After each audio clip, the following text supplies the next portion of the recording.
English से related सभी जानकारियों के लिए चैनल को सब्सक्राइब करें और बेल आइकन को भी क्लिक करें फॉर मोर इन्फॉर्मेशन। हेलो दोस्तों, हम बात करने वाले हैं क्लास 9 के यूपी बोर्ड के जो इंग्लिश सब्जेक्ट है उसके BI बुक का प्रोज का सेकेंड लेसन और सेकेंड लेसन का भी सेकेंड पार्ट। मतलब सेकेंड लेसन में 2 पार्ट की स्टोरी है। एक पार्ट हम पहले पढ़ा चुके हैं, उसका पूरा डिस्कशन हो चुका है। अब हम दूसरा पार्ट पढ़ने जा रहे हैं, द साउंड ऑफ म्यूजिक का सेकेंड पार्ट। और ये सेकेंड पार्ट में किसके बारे में बात होगी द शहनाई ऑफ बिस्मिल्लाह खान। बिस्मिल्लाह खान के बारे में बताया जाएगा, और क्योंकि वो बहुत ज़्यादा फेमस थे अपनी शहनाई के लिए, तो वो इसमें दिखाया जाएगा। तो हम जो पढ़ेंगे एम्पायर औरंगजेब से लेके बिस्मिल्लाह खान तक की हम स्टोरी कवर अप करेंगे इस पार्ट में, है ना। तो इसमें कुछ वर्ड मीनिंग है जो आपको जानना जरूरी है। जैसे एम्पायर मतलब क्या होता है, सम्राट। बैंड मतलब प्रतिबंधित किया। इंस्ट्रूमेंट मतलब उपकरण। और रॉयल रेसिडेंस मतलब होता है राजसी, यानी कि बड़े राजा लोग के घर का। रेसिडेंस मतलब घर, तो राजा लोग के घर अर्थात राजसी आवास इसे बोलते हैं। फिर श्रील मतलब चुभती हुई। अर्थ हो सकता है जो यहाँ पे मैं बता रहा हूँ, तो कुछ अर्थ के मीनिंग आप जब बुक पढ़ोगे तो आपको थोड़ा डिफर मिलेगा, थोड़ा अलग मिलेगा, तो ध्यान दीजिएगा। श्रील मतलब चुभती हुई, क्योंकि एक वर्ड के कई सारे मीनिंग हो सकते हैं, आप जानते हो। अनप्लेजेंट अप्रिय। जेनरिक मतलब सामान्य, नॉर्मल बात, बहुत सामान्य बात है वो। रीडेड गन्ने का, यहाँ मैंने गन्ने का लिख दिया, लेकिन आप समझिएगा कि यहाँ पतली डंडे की बात हो रही है। जैसे गन्ना होता है पतला एकदम डंडे टाइप का, वैसे ही रीडेड मतलब वही पतले डंडे का। रिवाइव मतलब फिर से जीवित करना अर्थात पुनः जीवित। प्रोफेशनल यानी कि पेशेवर बोलते हैं, ये बहुत पेशेवर है, ये इसमें माहिर है, तो वो प्रोफेशनल। एक्सेस मतलब पहुँच। टू इम्प्रूव सुधार करने के लिए। टोनल क्वालिटी, टोनल मतलब होता है तान। जैसे आप गिटार देखते हो तो गिटार में जो टोन होता है, जैसे टोन आता है, तो उसके क्वालिटी, उसके आवाज़ को हम क्या बोलते हैं, उसके गुण को टोनल क्वालिटी, तान वाला गुण। चोज मतलब चुना, चूज का सेकेंड फॉर्म है चुनना का सेकेंड फॉर्म चुना। फिर हॉलो मतलब खोखला, बीच में से खोखला। जैसे घंटी होता है ना, मंदिर घंटी देखते हो तो अंदर से खोखला होता है, वही। लॉन्गर एंड ब्रॉडर, लंबा और चौड़ा। लॉन्गर मतलब लंबा और ब्रॉडर मतलब चौड़ा। होल्स मतलब छेद, ये तो पता ही आपको। मेलेडियस मतलब एकदम मधुर, एकदम बहुत अच्छा। खासकर मेलेडियस संगीत के लिए वर्ड यूज किया जाता है। प्रोड्यूस मतलब प्रस्तुत किया। प्लेड मतलब बजाया, बाजा बजाया। नॉर्मली देखिए प्लेड मतलब खेला होता है, लेकिन जब हम बात करते हैं इंस्ट्रूमेंट की, किसी औजार की बात करते हैं, तो हम यूज़ करते हैं प्लेड यूज करते हैं संगीत के चीज़ों के लिए। तो प्लेड मतलब बाजा बजाया। बिफोर मतलब इससे पहले। इम्प्रेस्ड मतलब प्रभावित किया। चैम्बर मतलब जो मंडल होते हैं, जो चैम्बर बनते हैं, वो ढेर सारे चैम्बर। बिगेन टू मतलब प्रारंभ किया या शुरू किया या करने लगा, इस तरह से वो लोग बोलते हैं, करने लगा। कंसीडर्ड माना जाता है, बोलते हैं ना, ये माना जाता है कि हमें देर रात तक सो जाना चाहिए, मतलब देर रात तक नहीं सोना चाहिए, तो ये माना जाता है, तो हम कंसीडर बोलते हैं इसको। ऑस्पिशियस मतलब बहुत ज़्यादा शुभ है, तो शुभ का इंग्लिश होता है ऑस्पिशियस। इंडिस्पेंसिबल होता है, मतलब अनिवार्य, ये करना जरूरी है। कंपोनेंट मतलब अंग, इस चीज़ का भाग, पार्ट को कंपोनेंट कह सकते हैं, पर्यायवाची। वेडिंग मतलब शादी। ट्रेडिशनल मतलब परंपरागत, जो परंपरा चली आ रही, जो पहले चली आ रही, उसको बोलते हैं ट्रेडिशनल। फिर असेंबल कलाकारों की टुकड़ी, तो जो एक असेंबल होता है, यानी कि एक जगह खड़े हो जाने, जैसे कि आप स्कूल में खड़े होते हैं प्रेयर के समय, लेकिन ये लिखा है असेंबल। असेंबल मतलब वही जो 5-6 कलाकारों की टुकड़ी होती है, जो ग्रुप में कलाकार प्रोग्राम करते हैं, उसको असेंबल बोलते हैं। कोर्ट मतलब पता ही आपको, न्यायालय मतलब न्यायालय यानी कि अदालत। टिल मतलब जब तक, बोलते हैं जब तक मैं यहाँ हूँ कुछ मत करना, तो टिल। रिसेंटली हाल ही में। क्रेडिट मतलब श्रेय। ब्रिंगिंग मतलब किसी चीज़ को लाना, और ऑन टू मतलब किसी चीज़ पर।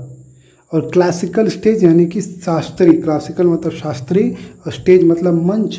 तो ये सब जो वर्ड है, ये सब वर्ड अभी हम देखेंगे। कहाँ देखेंगे, जो हम पैराग्राफ पढ़ने जा रहे हैं। तो बुक है तो बुक खोल लीजिए, क्योंकि उसमें आपको ज़्यादा अच्छे तरीके से समझ में आएगा। चलिए स्टार्ट करते हैं अब। Paragraph explanation.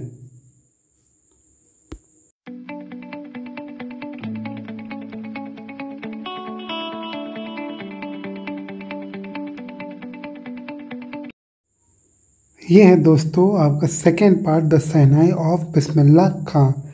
मतलब इस स्टोरी में, मतलब इस पार्ट हम पढ़ेंगे जो सेकेंड लेसन का है कि बिस्मिल्लाह खां कौन थे और उसकी शहनाई से रिलेटेड बातें, क्योंकि आपको अगर नहीं पता है बता दूं, बिस्मिल्लाह खां बहुत ही फेमस शहनाई वादक थे, मतलब शहनाई बजाते थे, तो उन्हीं से रिलेटेड ये स्टोरी है।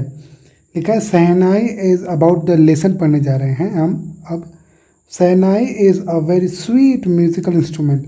शहनाई एक बहुत ही प्यारा म्यूजिकल मतलब साहित्यिक इंस्ट्रूमेंट है, मतलब म्यूजिकल इंस्ट्रूमेंट है। It has a very catchy tune. Catchy tune मतलब बहुत ज़्यादा ये लोगों को तुरंत कैच कर लेता है, तुरंत लोगों के ये मन में बैठ जाता है। The music of the shehnai remind you of a wedding. जो आवाज़, जो म्यूज़िक होता है शहनाई का, वो आपको याद दिलाता है वेडिंग यानी कि संगीत का। एंड बिसाइड द वेडिंग और सम अदर ऑस्पिशियस ओकेजन, और आपको और भी चीज़ क्या याद करता है बिसाइड द, इसके अलावा अगर हम बात करें, इसके अलावा बिसाइड द वेडिंग अगर हम बात करें संगीत के अलावा आपको क्या याद दिलाता है, ये याद दिलाता है आपको और अदर ऑस्पिशियस ओकेजन, और भी कोई ऑस्पिशियस मतलब होता है बहुत ही शुभ वाला जो होता है वो, मतलब कि उसके अवसर के अलावा you will probably think of उस्ताद बिस्मिल्लाह खां, मतलब कि शादियों और जो और भी बड़े अच्छे ओकेज़न अवसर आते हैं, शुभ अवसर जैसे शादी, बर्थडे या कुछ भी और भी होता है, हम फेस्टिवल के दिन भी शहनाई बजवाते हैं, तो उन दिनों को छोड़कर मतलब उन चीज़ों को छोड़कर you will probably think of उस्ताद बिस्मिल्लाह खां। शहनाई की बात आती है तो शादियों को और शुभ अवसरों को छोड़कर आप शायद बिस्मिल्लाह खां के बारे में भी सोचेंगे। द शहनाई मास्ट्रियो यूज किया जाता है उस व्यक्ति के लिए जो किसी चीज़ में एकदम निपुण हो, एकदम बढ़िया हो, तो उनको द शहनाई मास्ट्रियो भी कहा जाता था। Read the chapter to know more about the shehnai and Ustad Bismillah Khan. Chapter को पढ़िए और बताइए कि और जानिए उस्ताद बिस्मिल्लाह खां और शहनाई के बारे में। अब देखिए लिखा बिफोर यू रीड, आपको ये फ़ोटो दिख रहा है, आपको ये मैं स्क्रीन पे दिखा रहा हूँ फ़ोटो, ध्यान से देखिएगा। आपको पहचानना उस्ताद बिस्मिल्लाह खां कौन सा है, आपको नंबरिंग देकर मुझे कमेंट बॉक्स में बता देना है, पहले थे, दूसरे हैं, तीसरे हैं, चौथे हैं, कौन से हैं। और किसी और को भी जानते हो तो आप मुझे नंबर लिख के बता देना। जैसे मान लो कि आप तीसरे फ़ोटो वाले को जानते हो तो आप 3 लिख कर वो आंसर बता दो मुझे, चौथे को जानते हो तो 4 लिख कर मुझे बता दो, जरूर बताओ, देखते हैं क्या होता है। वही लिखा है बिफोर यू रीड में। Do you know these people, क्या आप इन लोगों को जानते हैं। What instrument do they play, वो कौन सा इंस्ट्रूमेंट, कौन सा औजार वो बजाते थे, है ना। तो वही इसमें लिखा हुआ है साफ साफ, मतलब कौन सा औजार नहीं कह सकते, उपकरण कौन सा वो बजाते थे। तो मैं आप वैसे आपको बता दूं जो, चलिए अब आप बताना खुद ही क्या क्या है। मैं नेक्स्ट पार्ट में आपको उत्तर इसका बता दूंगा कि उस्ताद बिस्मिल्लाह खां कौन थे इस आर्ट पिक्चर में। लिखा think of the shehnai and the first thing you probably imagine a wedding और अ सिमिलर ओकेजन और फंक्शन। और जब भी आप शहनाई के बारे में सोचते हो तो पहला दिमाग आपके विचार ये आता है कि कोई शादी हो रही है वहाँ शहनाई बज रही है, या कोई वैसा ही शादी जैसा, मतलब बर्थडे या कुछ और वैसा ही फंक्शन है तो उस समय शहनाई बज रही है। The next would you probably be उस्ताद बिस्मिल्लाह खां, और जो दूसरा कोई होगा जिसको आप याद करोगे तो शायद वो उस्ताद बिस्मिल्लाह खां होंगे।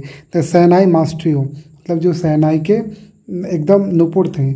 प्लेइंग विथ इंस्ट्रूमेंट, जो इंस्ट्रूमेंट को, जो उपकरण को बजा रहे हैं, है ना। तो यहाँ प्लेइंग मतलब खेलना नहीं, यहाँ प्लेइंग मतलब बजाना है। चलिए देखते हैं आप पहला पैराग्राफ। लिखा है emperor Aurangzeb banned the playing of a musical instrument called pungi. Pungi बहुत पुराने ज़माने में से बजाया जाता है। पोंगी आप जानते हो ना, इंस्ट्रूमेंट होता है, गूगल सर्च करोगे अगर आपको नहीं पता तो आपको पोंगी दिख जाएगा। बहुत तेज़ आवाज़ करता है ये। तो वही लिखा है एम्पायर औरंगजेब बैंड मतलब एकदम उसको क्या कर दिया था, प्रतिबंधित कर दिया था किसको, पोंगी को। ऑफ अ म्यूजिकल इंस्ट्रूमेंट, जो संगीत वाला जो उपकरण था जिसको हम पोंगी कहते थे, उसको औरंगजेब सम्राट ने बैन कर दिया था, मतलब प्रतिबंधित कर दिया था। इन रॉयल रेसिडेंस मतलब कि राजकीय आवास, जैसे कि कोर्ट हो गया, जैसे राजा लोग पहले कोर्ट में रहते थे या तो अपने आवास में रहते थे मैक्सिमम टाइम। तो ये जो राजकीय आवास दो जगह थे, यहाँ ये पोंगी बजाना बैन कर दिया था किसने? औरंगजेब ने। Few had thought it would one day B revived. किस मतलब कुछ लोगों को लगता था कि शायद ये औरंगजेब ने जो आदेश दिया है ये कुछ कभी ना कभी ये फिर से रिवाइव्ड होगा, मतलब ये बदला जाएगा। ठीक है, तो यहाँ रिवाइव मतलब पुनर्जीवित नहीं है, जो आपको मैंने वर्ड मीनिंग बताया तो उसका मतलब था पुनर्जीवित होना, लेकिन यहाँ मतलब है कि वो फिर से आ जाएगा, मतलब वो जो आदेश है वो उलट जाएगा और फिर से पुंगी बजाने का आदेश मिल जाएगा। फिर लिखा है अ barber of a family of professional musician. एक बार्बर था, बार्बर किसे बोलते हैं? नाई को। तो अ बार्बर ऑफ अ फैमिली, एक परिवार का जो नाई था, ऑफ अ प्रोफेशनल म्यूजिशियन, है ना। तो एक प्रोफेशनल मतलब बहुत ही, प्रोफेशनल मतलब क्या होता है? बहुत ही ज़्यादा पेशेवर। तो बहुत ज़्यादा पेशेवर म्यूजिशियन एक हुआ करते थे। तो उनकी फैमिली में एक बार्बर मतलब एक नाई था, who had access to the royal palace, जिसको इजाज़त थी। यहाँ एक्सेस मतलब है कि पहुँच होना, तो एक तरीके से जिसको इजाज़त थी रॉयल पैलेस में। Decided to improve the tonal quality of the pungi. तो उसने ये निश्चित किया, मतलब उस नाई ने जो जिसके परिवार में सब लोग एक तरीके से पेशेवर संगीतकार थे, उसने क्या किया? डिसाइड किया, निश्चित किया कि वो पुंगी में कुछ क्वालिटी को, जो पुंगी की जो आवाज़ है जो ख़राब लगती है उसको, वो उसकी टोन क्वालिटी को बढ़िया करेगा, टोनल क्वालिटी को। ठीक है। He chose a pipe with a natural hollow stem. उसने एक पाइप चूज़ लिया विच नेचुरल हॉलो, जिसमें पहले से ही अंदर से क्या हो? हॉलो मतलब होता है अंदर से ही वो गड्ढा हो। That was longer and broader, जो लंबा हो और चौड़ा हो। देन द पुंगी देखो छोटा होता है, आप मान लो कि तकरीबन वो 15 सेंटीमीटर या 20 सेंटीमीटर का होता है, या बहुत जाएगा तो 25 सेंटीमीटर। तो वही लिखा है कि उसने क्या किया? एक नेचुरल, एक प्राकृतिक पाइप लिया और उसमें पहले से ही छेद था, मतलब छेद तो नहीं कह सकते, लेकिन पहले से उसमें गड्ढा था उस पाइप के अंदर, यानी कि वो पाइप खोखला था और वो लंबा भी था पुंगी से और चौड़ा भी था। And made 7 hole on the body of the pipe. और जो पाइप था यानी कोई लकड़ी का, यहाँ पाइप से मतलब ये मत समझो प्लास्टिक का, ये समझो कि लकड़ी का। तो लकड़ी का जो वो पाइप था तो उसमें उसने 7 होल किए, 7 छेद किए। पहले से वो गड्ढा था, बांस का पेड़ देखते हो ना, तो वो बीच से गड्ढा होता है, बीच से खोखला होता है। तो वही लिखा है कि बीच से खोखला था, उस खोखले पाइप में उन्होंने 7 छेद किए। when he played on it, जब उन्होंने उसको बजाया, मतलब जब उसको पूरा सही करके फिर उसको बजाया। क्लोजिंग, चले देखते हैं यहाँ से। Closing and opening some of these holes, किसी होल को अपने उंगली से दबाकर, किसी होल को अपने उंगली से उठाकर soft and melodious sound were produce. तो जैसे बांसुरी होता है, बांसुरी में कई सारे छेद होते हैं ना, आप देखते हो मार्केट मिलता है, तो किसी एक उंगली को जो जितने छेद होते हैं, किसी 2 छेद को दबाओगे दूसरा साउंड निकलेगा, 3-4 छेद को दबाओगे दूसरा साउंड निकलेगा, और एक छेद को दबाओगे दूसरा साउंड निकलेगा। तो वही लिखा है कि उस नाई ने क्या किया? जितने 7 छेद किए थे उसमें से कुछ 1-2 छेद को उसने बंद किया अपने हाथ से और किसी को खोल दिया। उससे क्या हुआ? बहुत ही मधुर और बहुत ही मेलोडियस, मतलब ही बहुत अच्छा क्या कहते हैं आवाज़ प्रोड्यूस हुआ, मतलब निकला। यहाँ प्रोड्यूस होने से मतलब क्या है? निकला। क्या मतलब इसका? निकला। फिर लिखा है, हाँ, he played the instrument before royalty and everyone was impressed. Royalty मतलब होता है राजशाही लोगों के पास, अर्थात कोर्ट में जो राजा लोग होते थे, राजा मंत्री और जितने भी कोर्ट में बैठते थे लोग और उस राजभवन में, उन्होंने क्या किया? ये म्यूज़िक सुनाया बजाकर।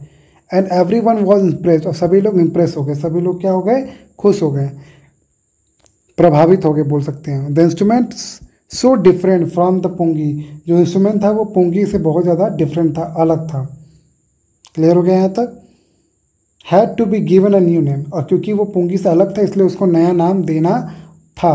यहाँ देखिए हैड टू यूज़ हुआ है, यानी कि वो करना पड़ता है। ऐसे कि जब कोई चीज़ नई चीज़ बनती है तो बोलते हो ना इसका नया नाम रख दो, तो ठीक वैसे ही जब नई इंस्ट्रूमेंट बना, नया उपकरण बना, तो उसका नया नाम रखना ही था, क्योंकि वो पुंगी से अलग था, इसलिए उसका नाम पुंगी नहीं होना चाहिए था।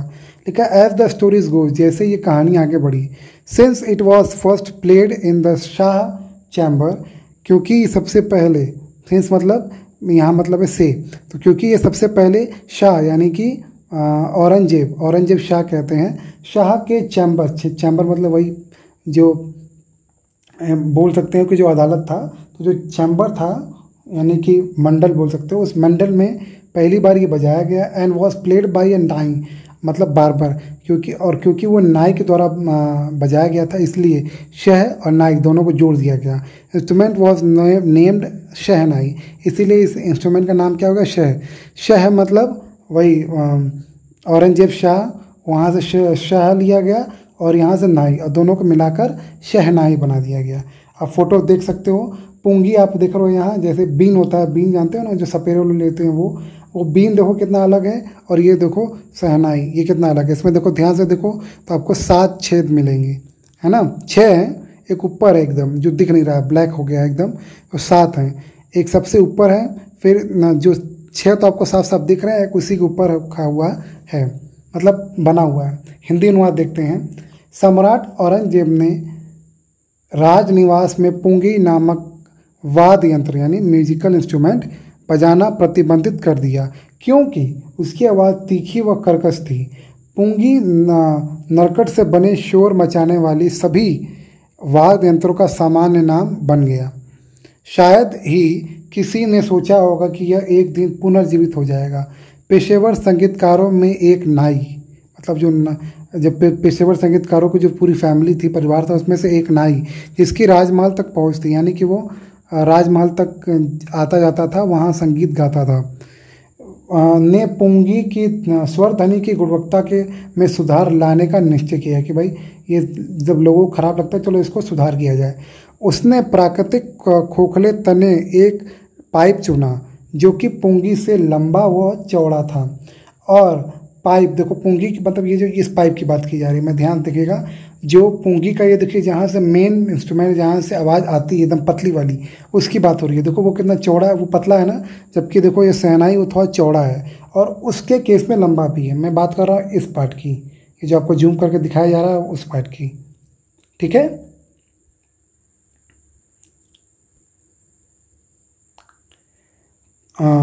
और पाइप में उस शरीर मतलब उस पाइप में 7 उसने छेद कर दिया। जब उसने इनमें से कुछ छेदों को बंद करके तथा कुछ और खोलकर उसे बजाया तो कोमल व मधुर ध्वनियाँ उत्पन्न हुई। उसने राज परिवार के सदस्यों के सामने वाद्य यंत्र को बजाया, मतलब म्यूजिकल इंस्ट्रूमेंट को बजाया, और इससे हर कोई प्रभावित हुआ। पुंगी से एकदम भिन्न इस वाद्य यंत्र को एक नया नाम देना था, मतलब क्योंकि वो पुंगी नहीं था, उसको अलग नाम देना था। जैसे कि कथा कही जाती है, क्योंकि वह पहली बार शाह के कक्षों में बजाई गई, यानी जो कक्ष था, कक्ष होता है ना कक्ष, तो उस कक्षों में बजाई गई थी तथा एक नाई के द्वारा बजाई गई थी, इसलिए इस वाद्य यंत्र का नाम शह यानी कि शाह से शह लिया गया और नाई से नाई लेकर नाम दिया गया। अब हम जा रहे हैं सेकेंड पैराग्राफ पढ़ने जा रहे हैं। इस वीडियो में हम ये सेकेंड पैराग्राफ पढ़ेंगे। लिखा है the sound of the shehnai began to be consider auspicious. Auspicious मतलब होता है शुभ। तो ये जो साउंड था, जो आवाज़ थी, जो ध्वनि थी शहनाई की, ये कंसीडर, ये एक तरीके से लोग इसको मानने लगे कि ये शुभ है। बिगेन टू मतलब होता है कोई चीज़ को करने लगना। तो लोग ये शहनाई की आवाज़ थी उसको शुभ मानने लगे।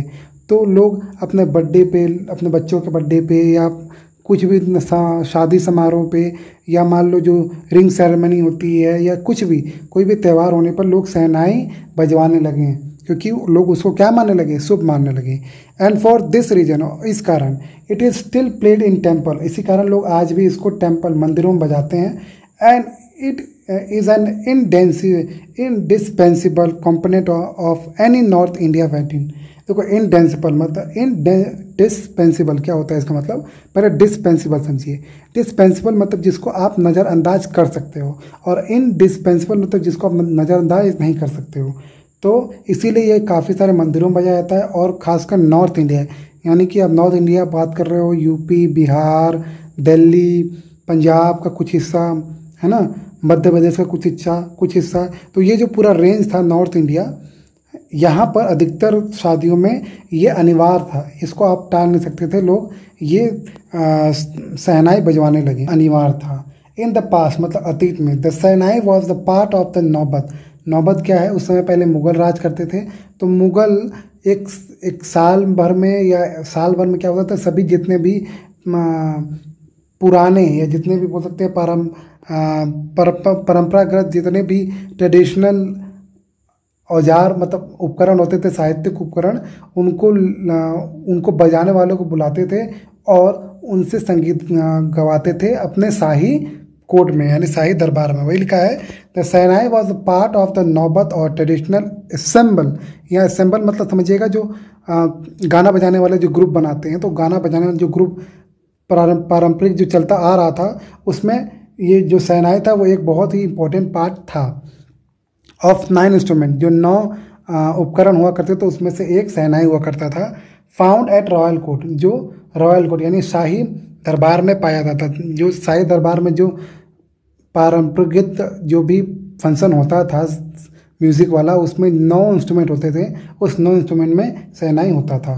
लास्ट के 2 line, till recently it was used only in temple. जब अब बात करते हैं अभी तक, तो ये अभी भी क्या होता है, यूज़ होता है नॉर्मली टेम्पल में, सिर्फ टेम्पल में, एंड वेडिंग और संगीत शादियों में। पहले ये हर जगह बड़े बड़े फंक्शन में यूज होता था, लेकिन क्योंकि अब नए नए इंस्ट्रूमेंट आ गए हैं, अलग अलग गिटार आ गया है, इतना कुछ आ गया है, तो अब ये सिर्फ मंदिरों और अभी भी शादियों में बजाया जाता है। That credit for bringing this instrument on to the classical stage goes to Ustad Bismillah खां। तो ये जो श्रेय है, क्रेडिट मतलब श्रेय होता है, तो जो श्रेय जाता है इसको लाना, ब्रिंगिंग मतलब लाना, इसको लाना किसको, इस उपकरण को क्लासिकल यानी कि साहित्यिक क्षेत्र में लाना, साहित्यिक मंच में। पहले शहनाई सिर्फ शादियों और मंदिरों तक रह गई थी, लेकिन मतलब पिछले 100 साल तक ये सिर्फ मंदिरों और शादियों में बजाई जाती थी। लेकिन उस्ताद बिस्मिल्लाह खां ने क्या किया, इसको साहित्यिक मंच यानी कि लोग इसको देखने के लिए टिकट करने लगे। शो होता था शहनाई बजाने वाला, तो वो शहनाई बजाते थे, शो होता था, सो लोग देखते, जैसे आप देखते हो ना आजकल अवार्ड शो होता है, वैसे ही उस समय शो होता था वो शहनाई के लिए, सिर्फ शहनाई के लिए, सोचो। तो वही लिखा है, the credit for bringing this instrument on to the classical stage goes to Ustad Bismillah खां। तो ये जो श्रेय है इस इंस्ट्रूमेंट को, किस इंस्ट्रूमेंट को, इस शहनाई को साहित्यिक मंच तक ले जाने का, तो वो जाता है, गोज टू मतलब वो जाता है, किसको जाता है, उस्ताद बिस्मिल्लाह खां को। तो वो अकेले भी कभी कभी बजाते थे, कभी भी वो ग्रुप में भी बजाते थे, यानी कि कोई तबला बजा रहा है, कोई शहनाई बजा रहा है। तो वैसे अगर आपको उनका वीडियो चाहिए तो गूगल पे जाकर या यूट्यूब पे जाकर सर्च करना, बहुत ही अच्छे तरीके से आपको साउंड मिलेगा। बस सर्च करना है उस्ताद बिस्मिल्लाह खां कॉन्सर्ट या लाइव स्टेज, तो आपको वहाँ वीडियो मिल जाएगा, ढेर सारे पुराने वीडियो हैं, वहाँ जाके ज़रूर देखें, कहीं ना कहीं वीडियो मिल जाएगा। अगर आप ध्यान से एक मन से सुनोगे तो आपको बहुत अच्छा लगेगा। अगर आप देखना चाहते हैं जरूर जाके देखिए। अब बात करते हैं हिंदी अनुवाद की। क्या लिखा है, शहनाई की आवाज़ को शुभ माना जाने लगा तथा इसी कारण से इसे आज भी मंदिरों में बजाया जाता है, और यह किसी भी उत्तर भारतीय विवाह का अनिवार्य अंग है। जो मैंने बताया था, जिसको टाला जा ना सके, जिसको आप एक तरीके से हटा ना सको। अतीत में शहनाई नौबत मतलब वही राज दरबारों में पाए जाने वाले 9 परंपरागत वाद्य यंत्र समूह का अंग थी। हाल ही तक इसका प्रयोग केवल मंदिरों व विवाहों में होता था। इस वाद्य यंत्र यानी इस म्यूजिकल इंस्ट्रूमेंट को शास्त्रीय मंच पर लाने का श्रेय उस्ताद बिस्मिल्लाह खां को जाता है। तो ये इसका हिंदी हो गया, हिंदी अनुवाद। तो पूरा समझ में आ गया होगा आपको, क्लियर एकदम बढ़िया। ज़रूर जाके वीडियो ज़रूर देखिएगा। और अब हम जो नेक्स्ट वीडियो में बात करेंगे 3rd पार्ट का, तो नेक्स्ट पार्ट का इंतजार करिए। कुछ ही दिनों में 3rd पार्ट मतलब इसका 2nd पार्ट आपको मिल जाएगा इस चैप्टर का। और साथ में अगर आपको सप्लीमेंट्री या पोइट्री के वीडियोस चाहिए तो कमेंट बॉक्स में मुझसे पूछोगे तो मैं आपको सप्लीमेंट्री और पोइट्री के वीडियोस भी आपको शेयर कर दूंगा कमेंट बॉक्स में। इसी के साथ हम वीडियो को एंड करने जा रहे हैं। आपको ये वीडियो अच्छा लगा है तो ज़रूर इसको लाइक करें और अपने दोस्तों को ज़रूर शेयर करें। आपने ये वीडियो देखा उसके लिए आपका बहुत बहुत धन्यवाद। Thank you so much for watching this video.